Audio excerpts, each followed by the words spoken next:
CBN e a Tecnologia, com Gilberto Sudré.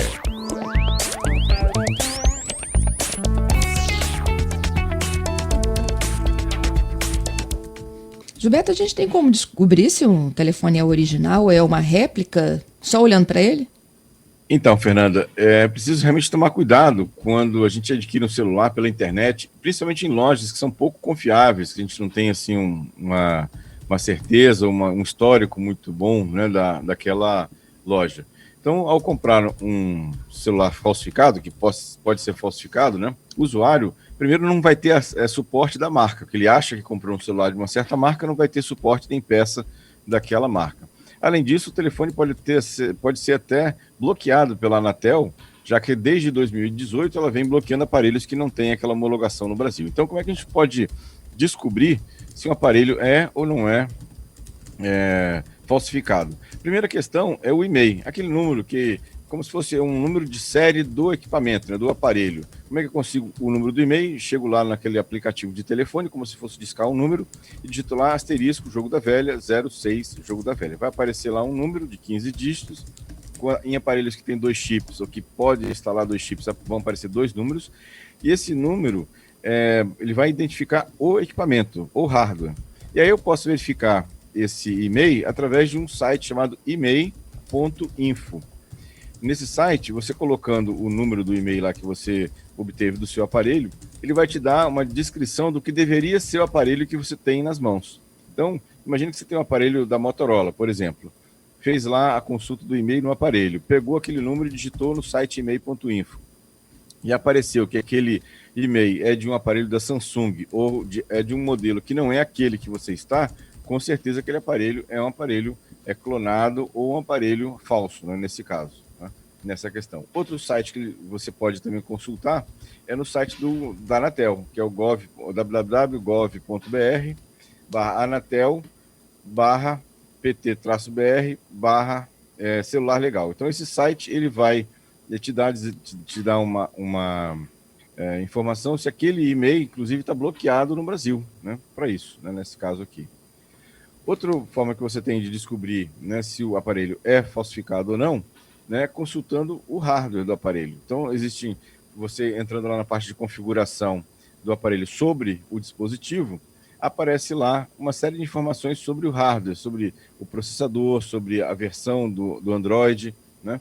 E se você consultar essa informação no site do fabricante, supostamente daquele equipamento, você vai saber se aquelas informações internas do aparelho estão batendo com o modelo real, né, daquele modelo, aquela situação.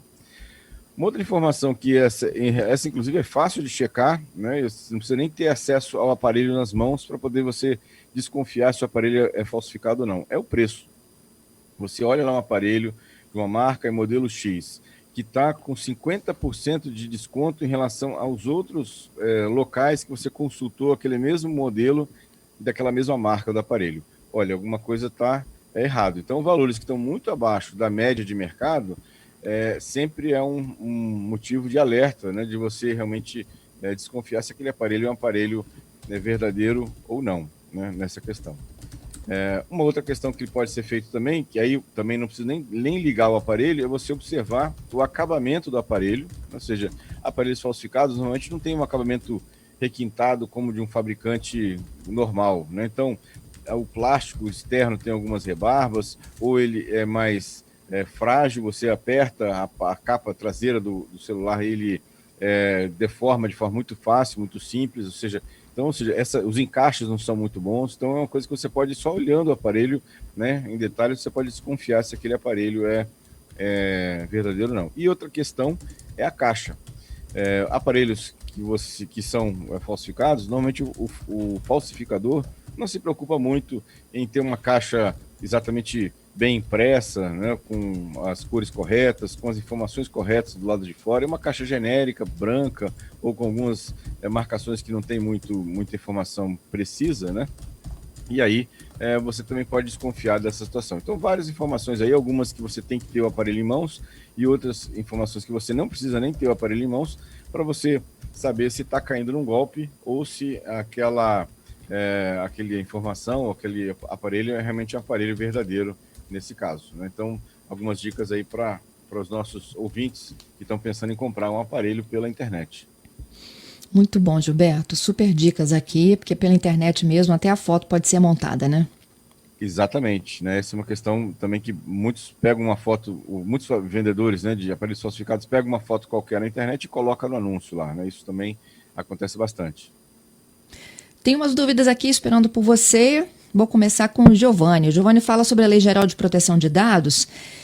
A gente já tratou desse assunto aqui algumas vezes, né? E ele diz o seguinte, que ele foi demandado na farmácia e ele pediu que o arquivo dele fosse deletado, o cadastro, né? Fosse deletado com base na Lei Geral de Proteção de Dados. Diz que o atendente até tomou um susto, mas o que eu vi também nas farmácias essa semana é de que eles estão refazendo os cadastros. Isso, exatamente, porque eles precisam, né, nesse caso. Então, o Giovanni tem razão, isso já está em vigor, você pode solicitar, segundo a LGPD, a remoção dos seus dados, das bases de dados que não foram dado consentimento, e as farmácias e outros locais também que têm um cadastro de usuários têm que refazer o cadastro solicitando o consentimento do titular de dados, que somos nós, que a gente está livre espontaneamente cedendo aqueles dados para que eles possam, por exemplo, fazer marketing, fazer algum tipo de propaganda para você. É importante só diferenciar, Fernanda, que alguns dados fornecidos pelos compradores às lojas ou os prestadores de serviço, esses são dados obrigatórios. Por exemplo, quando eu vou comprar um equipamento, eu preciso fornecer ao meu vendedor, por exemplo, meu CPF, endereço, nome, porque isso é uma questão fiscal e legal, né? Então, eu preciso fazer isso. E aí, o vendedor não precisa me pedir nenhum tipo de consentimento, né, para pegar esses dados para emitir nota fiscal em meu favor. A outra questão é que o vendedor, para ele usar esse dado que eu forneci para exclusivamente emissão da nota fiscal, para outro uso qualquer que não seja emissão da nota fiscal, o vendedor precisa de solicitar o meu consentimento e eu tenho que fornecer o meu consentimento para que ele use aquele dado para uma outra finalidade que não a emissão da nota fiscal. Entendido. O Juliano está pedindo uma dica sua de aplicativo de planilha que funcione no Android. Então, Juliano, legal. Tem dois aplicativos, um que é da própria Microsoft. Existe o Office, que é gratuito, né? Para Android, você pode... o Excel, você pode baixar da loja de aplicativos do Google, né? Que é gratuito. Ou tem outra suíte de ferramentas de escritório chamada WPS Office, que também é gratuito. Então, também tem editor de texto, planilha eletrônica, que você pode usar também. Então, ou seja... os dois casos, né? O Excel da Microsoft ou então o WPS Office. Entendido. O Davi, preciso trocar meu celular, gostei muito do modelo Samsung A51. É um bom aparelho ou não? É um bom aparelho, ele tem um custo-benefício bastante alto até, né? Ele tem um hardware bom, e uma câmera que uma tela, na verdade, que é muito boa, a tela do aparelho. Acho que você vai ficar satisfeito com esse equipamento, né, com o A51. É isso aí. Agora a gente vai para os destaques que marcam esse início de semana, né? Quarta-feira, mas a gente já tem alguns destaques para você ouvinte. Viralizou. O Instagram vai impedir que adultos enviem mensagens para menores. Isso é muito bom, viu? Exatamente, uma excelente iniciativa do Instagram.